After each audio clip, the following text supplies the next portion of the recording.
All right, so recording is officially in progress. So, hey everyone, Joseph Walker here, and I want to introduce you all to a great individual who I've known for a number of years now. Some people refer to him as the Chai Chi guy. Some people call him the juggling fool. But he's also well known in this space as a professional counselor and also from being an agent of change. I want to introduce my good friend Larry Hochman here. Somebody has been looking at my Facebook profile page. So does that mean I call you Devil Dog? I don't even know what's on yours. I just know you from all those years back. But this is fun. I love doing stuff like this. So can I give them the quick story of why we're having this conversation right now? Absolutely, go for it. All right. So and the ultimately when we get down to it, this is going to be because first thing I always do when we do things like this is who is this for? Who is going to land on this conversation? And your background and my background, it's really people who wound up in one space that maybe they feel like they're where they belong, but more likely than not, they feel like there's something not quite right. They're not firing on all their cylinders. And you and I met when we were doing an affiliate marketing program probably 7, 8, 9 years ago. And it was a great space. I love that space.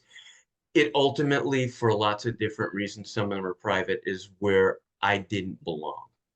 And so I think in a lot of cases, it's more unlearning than it is learning. And in the process of that unlearning, some really cool things happen. Tell me, I mean, I'm going to pretend I don't already know, but we see that giant Marine flag in the background. What is it? And we also see that tower in the background too. So what's your story, good sir?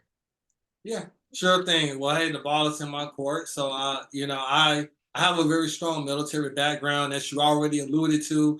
The big Marine Corps flag in my background. So, originally I did. At age 18, I went and I joined the Marine Corps. Did 4 years there, and I got out, and then I joined the Army. Because I wanted the extra serving of military life. So I did 6 years, 10 years combined in the military. And actually, Larry, I know I joined the service um, the summer of 2006. I got out in 2006, 2016. And that's Okay. the year that I actually did get involved in the affiliate space. And I think that's the year that we actually did meet. Because that's when things took off for me in the affiliate marketing space. So I was looking for something greater. And I tell people all the time, when you're in the military, and you get up and you lace up your boots and you put on that uniform, that's your mission. And once you get out, it's really hard for service members to find that next mission, if you will. So I had to just find something to run with, and affiliate marketing. That's what I came across, and yeah, that's really how our paths cross. Okay. So that word is key. And for a lot of folks in the space that we're talking about, that's the word that's missing. And that resonates with me in a couple of different levels. I'm a counselor by trade. I'm an educator by trade. I've been in public education for most of the past, is going to be a weird number, 33 years. I don't know how that happened because I'm still very, very young. But um, we see a lot of people who are looking to fill a void. I got no reason to do anything other than speak the truth. We see a lot of skilled people. We see a lot of growth oriented, ambitious people who are looking to fill a void in their lives. And I'll say to you and anyone else who's listening, there are a lot of people who come in with the idea of making money in the space that we're talking about. Making money is a symbol. Very few people, as much as money is the scorekeeper in this space, people are looking to make money as a symbol of that achievement. Because I say to folks, if you're looking for a way to make money, um, the easiest thing to do is to leverage a skill that you have. Get a second job, get a third job, um, do some kind of side hustle. People who wind up where you are, people who wind up where I am, it's a mission. And just as an aside to that, one of my side hustles, if you want to call it that, is my recruiting and retention workshop for the military, better military recruiting, because that turned into a passion project because I'm such a strong believer in the military, particularly National Guard, as a way for young people to lots of different things. The easiest boil down to when they're 21, have $100,000 in the bank rather than be $200,000 in college debt, plus have the skills that go along with that. But what I really wanted to know, and there's going to be a funny thing at this, the original reason I had for this um, workshop that we're doing right now is one of my Tai Chi students, and we'll talk about that in a second.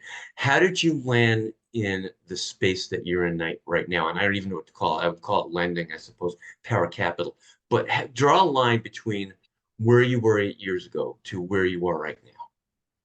Wow, well, that's a great question, and I'm trying to kind of envision it in my mind, like the timeline in between being in affiliate marketing and that trajectory towards where I am currently. I would just say I learned so much being in the affiliate marketing space because I had to invest a lot of time, and, and also invest a lot of other resources as far as coaching and books and seminars, and learn how to parlay that skill set into anything I do. I'm a huge advocate of being in sales, learning sales. That's a highly valuable skill. So if you can learn the skill set of learning how to sell and actively listen and problem solve, you can parlay that into almost any niche. So I would say uh, I got involved in this lending space because it's pretty much, you're just lending money. Commercial, I'm a commercial mortgage broker. And I got involved in this space a little bit over 5 years ago. And I was just trying to think of a way that, as you already, mentioned, how to make more money in addition to what I was doing in my day job. And I've always been intrigued by finances and how to structure deals and how to build wealth. And then, I read about how a lot of wealthy people, they own real estate. And I love to read books about finances. So I thought it would be really cool if I learned how to be maybe a finance broker and actually raise capital for other business entities. That way I can at least educate myself and I can also provide value and service at the same time. So I initially got it started just reaching out and soliciting business owners. It didn't matter what niche they were in. I mean, I raised capital for spas and restaurants and other people who had like cold coaching services. But, one day it just kind of dawned on me. I really want to build more capital so I can invest in real estate. I think it makes sense if I just learn how to structure deals while I raise capital for real estate investors so that they can actually do that transaction and build their portfolio. So I just really honed in on that particular niche in 2019, and I would just say that's really that's been my main focus is just serving that sector of business owners, just real estate investors, and those skills that I learned from affiliate marketing. That's what really helped me out tremendously as far as being able to effectively market, brand, and promote myself, which is, I guess more or less why we're here today. Yeah, well, it's interesting because a lot of folks who wind up in that space, and when I say affiliate marketing, it's really any of the what we call the traditional home business, affiliate marketing, MLM, network marketing. There's such an emotion, and this is gonna sting some of you, but stay with me. They develop such an emotional attachment to the place that they're in. And that's not a bad thing. It fills a need that they have.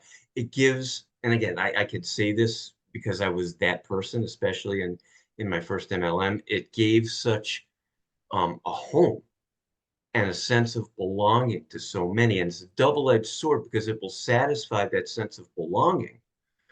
But for most people, it becomes a really expensive hobby. And again, that in and of itself is not a bad thing, but you need to go in with eyes open.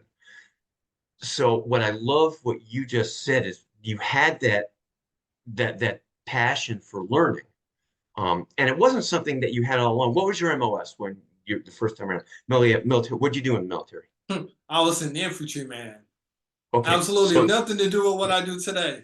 yeah, but hear that because it had nothing to do. See, if we're telling my story, I've always had a a love of physical stuff. And I was the kid who was in special gym class when I was a kid. I wasn't a jock growing up. I wasn't on any of the sports teams. I was the kid who was picked last for kickball and last for dodgeball and was bullied throughout middle school. So I pivoted. I was seeking a way to get out of that trap that I was in.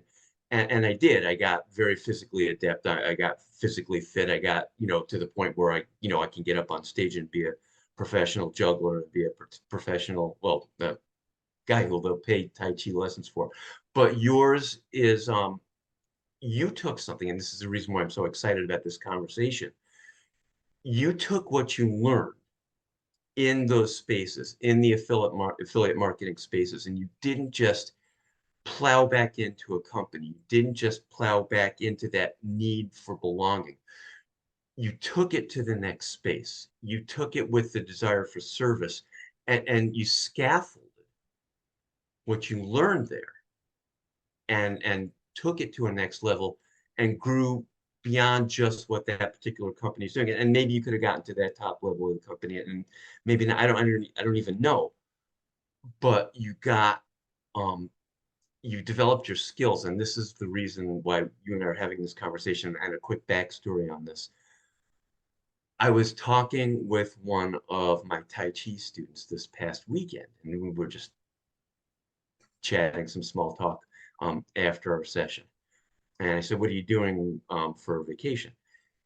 She's going to Columbus, Georgia, which is where you are right this minute. And I said, "Oh, I got a buddy down in Columbus, Georgia. I named my buddy Joseph Walker." And she said, "That's the guy who's on the billboards everywhere." Now, I had no idea that you were doing that kind of advertising, but she knew you. So I took out my phone, showed her your Facebook profile. She said, "Yeah, that's him." So we're doing stuff, and that's exciting to me because it's ballsy, excuse my language, but it's courage, and it's willing to grow beyond that little space that most of us carve out for ourselves. It's one thing to have the skills, it's another thing to see yourself Mm. as bigger than the little box that we put ourselves in. So um you're an enlisted guy, so do you retire as an E5, E6, somewhere around your E4? Yeah, yeah, I got last at E5. Yeah, Okay, so you were a sergeant, so you had some sense of leadership, but you were very much within that hierarchy. You had a crew that you were in charge of. correct. How did you get to the point, and I think this is what folks need to hear. How did you get to the point where you were willing to see yourself as bigger than every bit of leadership that you had achieved up to that point, and really scaled it up from where you were? Well, I mean, that's a pretty easy question to answer. This bookshelf right here behind me. Okay. It's a lot of work, it's a lot of work when you come from a background where, like, I already alluded to the fact that I had a lot of ignorance regarding financing, and having talks and discussions about how to build wealth and how to, you know, work on your finances and not struggle and live paycheck to paycheck. That really wasn't a typical conversation that was had at the dinner table. But at the end of the day, I always knew that I was put here for something more, something greater than, serving the country was amazing. Great experience. I would do it in a thousand, if I had to do it 1,000 times over, I would pick to serve 1,000 times again and again. But I also wanted to do something else. I felt like I had a different kind of calling, and I knew that in order to get to that end destination, I had to become someone that I was not yet, who I needed to be in order to get to that destination. So, just reading, educating myself, and I've always been a very avid reader anyway. So personal development, it came very naturally to me. But also, I'll tell you this story. So this is the story of what really was the catalyst to why I'm here. So I am in the army. It's the year 2000. I want to say it's 2015. 2015, 2014, late 2014. I'm in my truck. I'm in this big truck, this big red truck I had at the time. I'm in the Okay. army. Okay, Larry. I'm in the army. I'm dressed in my army uniform. I'm sitting in my truck. I'm on base. There's this guy, he's driving by, he's in a white truck. He's driving by, I don't know why, but this guy's driving through the parking lot. He looks at me, parks his truck in front of me and blocks me in. And then after about 20 seconds, he gets out, approaches my vehicle, and I have just this heightened sense of awareness. And I'm like, what's going on? And this guy is an older gentleman. He comes to my car, roll down my window. He says, hey, it's a really nice truck. Reminds me of the truck I had when I was in the Marine Corps. And I say, okay. And then, he asked, have you ever considered any other additional options to make an income? And I'm Right. like, maybe. He's like, do you like fitness? And I'm like, yeah. And then my whole guard went down because I was like, crazy about fitness. I'm going to gyms, and going to like CrossFit places, and I'm, in and out like MMA and boxing gym. So I'm like, yeah, sure, absolutely. Like he piqued my interest. And the long story short, he was prospecting me for a sales organization and a whole business he was building. But he reached out to me at, the right time when I was looking for something and I was getting ready to begin my transition out of the military. And he really helped me as far as my personal development path, reading books, getting connected with other people who were at places I was not yet at, but I wanted to get to.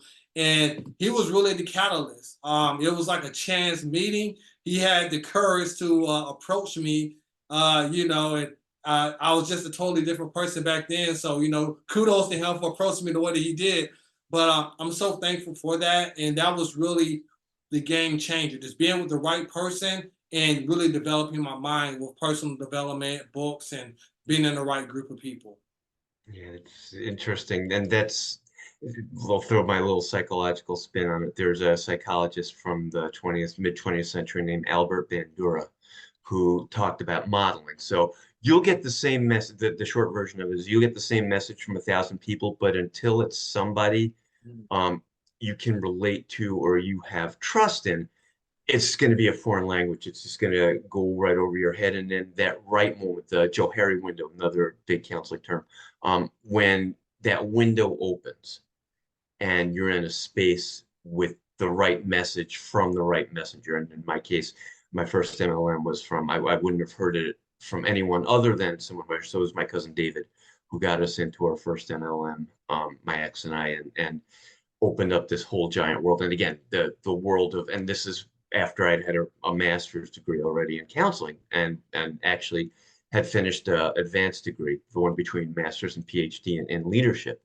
But when I started reading Jim Rohn and I started reading Wayne Dyer and I started reading, shout out to John Milton Fogg, who is one of my pals on Facebook. Um, it's when I started getting into those great works and the latter day Gary V, who is one of my huge influences. It's when we hear those things. But and again, I always drill down to who is going to hear this? Who is going to hear this? Who's going to hear what you and I are saying? And will we provide that same window of opportunity? And I'm not pitching anything. You're not pitching anything unless they're looking for hard money lending and unless somebody's looking for coaching. So right now, one of my big focuses is on divorced men. So maybe I'm there, but I'm not specifically pitching anyone for anything. But maybe this is the window where you can hear what we say. So you have to be in the right place at the right time. So many of the folks who are in that affiliate networking space, and again, I'm just going to speak the truth as I see it, will recite the language of personal development as if it were a kid learning to speak English for the first time. They'll say the words, they'll get fascinated by the sound of them, and it's fun to say them. But until you could scaffold, until you could assimilate what's being said, it's not just something that you say at the parties and then you go back to your everyday life and it doesn't affect you.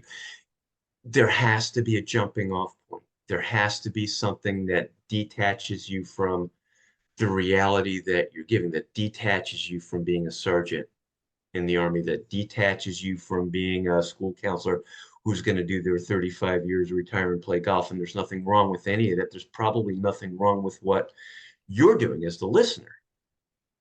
But in order to say the words and have them mean something, on a level other than what you and the other newbies talk about at the meetings and then go home to your regular life, in order to be the guy who's willing to stop his truck in front of you and say the words and I mean, geez, can, you know, bring Sergeant Walker to the thing.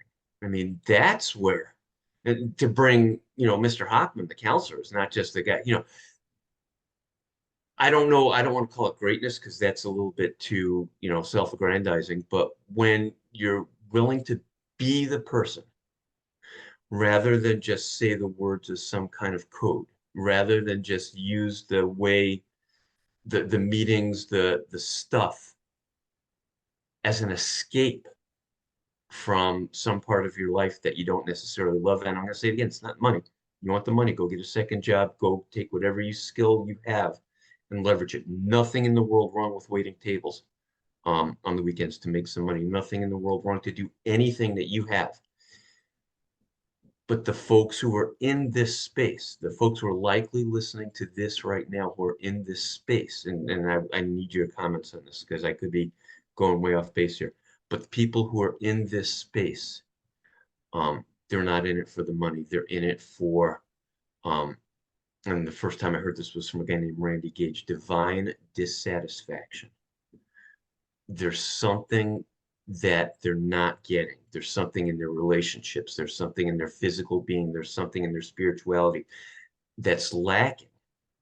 And again, nothing in the world wrong with any of that. But I mean, do you want to say it like a kid learning a new language and stay in that space and be in the same place 5 years from now that you are now? Or do you want to become the thing? And the reason why I respect Joseph Walker so much is he's become the thing. Tossing it back to you, brother. Okay, well, hey, that's well received. And one thing I want to say is this. I'm not really sure what the state of the affiliate company or affiliate marketing as a whole is right now today, because it's been years, since you and I crossed paths that fateful day, right? But I mean, what I will say is this: one thing that I remember very vividly is getting started in that space, and I know that the end goal is, and this company that that we were affiliated with, they will always preach learning the basics, but then eventually being able to build your own brand, build your own products, offer your own services and your own value to your own industry or market. And that was always in the back of my mind. Now I was a little bit more successful than the probably average person who probably dabbled in affiliate marketing. So I had a lot of fun. It was fun. It was great. I met a lot of wonderful people, a lot of people who I still speak with and have close contact with today. But the main goal was always to figure out how to take what I learned from affiliate marketing and eventually be able to make it my own and create something that I was meant to create. And I guess, so to speak, fill that void or that longing, that feeling of wanting to do something greater, that what I was missing in my life. So I'm really thankful for that. But I think a lot of people, they kind of lose sight of that. And like you said, they get that emotional attachment to a company. They get too romantic with where they currently are, and they kind of forget the actual mission of what it was that they were seeking to do in the first place. Yeah. So what let's have some fun with this. You're stumbled across this recording. You've been in your networking space, you've been in your affiliate space for a year or two. You're a year or two older, you might have gotten a little shiny new object, but you're basically in the same space that you were. You're getting yelled at by your significant other because you're spending 200, 300, $500 a month on membership or the trinkets. You're going to these meetings, you're going to some really nice places, but your business isn't progressing. They're looking to you, and you don't have a stake in these people other than you want to help them. They're not in your downline or your lineage. What are you saying to that person? Essentially, I'm telling the exact same thing I just told you. Like, hey, what we're learning here is great, but you're gonna have to. There's gonna come a time. There's gonna come a point where you're gonna have to ascend. You're gonna have to take everything you're learning and you're gonna have to actually implement it. And whether it's in what you want to plant your flag at and call your home business home, or if you want to actually launch your own company, and create Mhm. that product or write that book, whatever service or product that you want to create, there's going to be a point where you're going to have to actually jump out of the nest and you're gonna have to spread your wings and fly. So I mean, anyone who I work with, I was very excited to work with. It's always an honor to work with other people who have some kind of vision and they just kind of need help or guidance as far as where to get started at. But at the end of the day, I can't do the work for you. And you have to be driven. You have to be driven. And see, I'm a big fan of Gary Vee. I cannot wait for his new book to drop. I think it's in May. This new book is coming out with about how to market. And one thing that Gary Vee says a lot is he attributes a lot of how he is to his DNA. And I think at some point I don't know. I mean, that's just a great debate about entrepreneurship and whether sometimes it's just some people have an innate ability to just really do it. Some people, a lot of things can be taught, a lot of skills can be gained, but sometimes some people may not have that that switch that they can flick in order to just go Exactly. and do it, and they just need a lot more help. That's all. They need a lot more personal development, more people in their circle to help build them up and then push them. But eventually, you still got to do the thing. It's perfect, and that's the perfect building spot for what I would say to that same person. You have to do the work. You have to become the person. It's not enough to sit there and be a cheerleader from the sidelines. You got to get in the game. You got to get out of your comfort zone and do all those things. I would back if I'm talking to that same person, I'm backing it up a step and I'm saying, why are you here? Why are you, and I'm congratulating you for being here. And because most people are going to live out their string and there's nothing in the world wrong with that. We need the person who's going to teach our kids. We need the person who's going to, mow grass. We need the person who's going to manufacture the lawnmower and all the things. We need those people. I have respect for anyone who's working an honest Yeah. day's work. But if you're choosing to put yourself in the arena of entrepreneurs, of merchants, of someone who's doing anything non-standard, what are you doing in this space? And for most people, and again, let's just be straight with each other, for most people, they're looking to fill a deficit. I have to say that again. They're looking to fill a deficit in their lives. And if you're spending your time trying to fill a hole, there's nothing wrong with that, but you got to fill it. You got to figure out what that hole is, and it may be that you're in that space for recognition. It may be that you're in that space for respect that you, I'm going to be harsh here, that you don't have for yourself, that you're looking to get Mm. from other people. It's harsh, but it's liberating. And maybe not. Maybe you're a Joseph Walker who ran with stuff. Maybe you're a Larry Hochman who recognized that, addressed it at the early stages so that we're all works in progress. But by and large, I have that self-respect. So I'm okay with saying those things.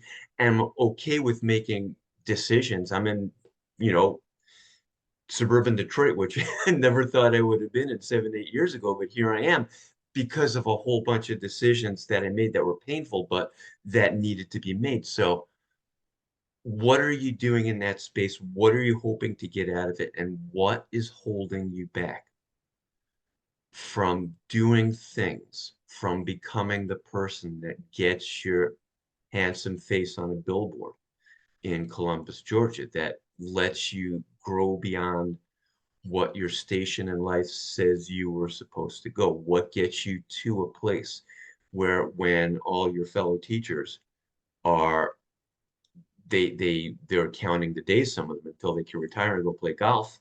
Um, what are you doing so that you're having conversations and constantly learning new things and making yourself vulnerable in public, but have a really strong sense of self so that even if they're making fun of your bald head and your gray beard, you don't worry about it.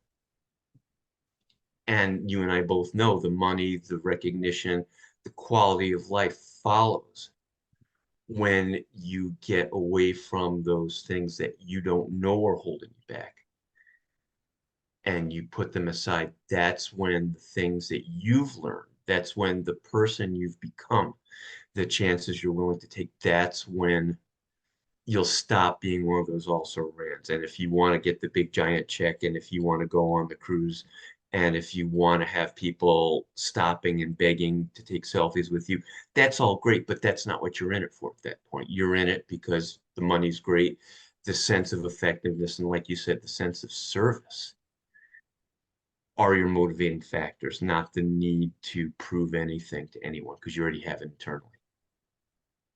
Yeah, that sounds pretty spot on. Yeah, Spot on. and you can do that. Yes. Where are they finding you these days?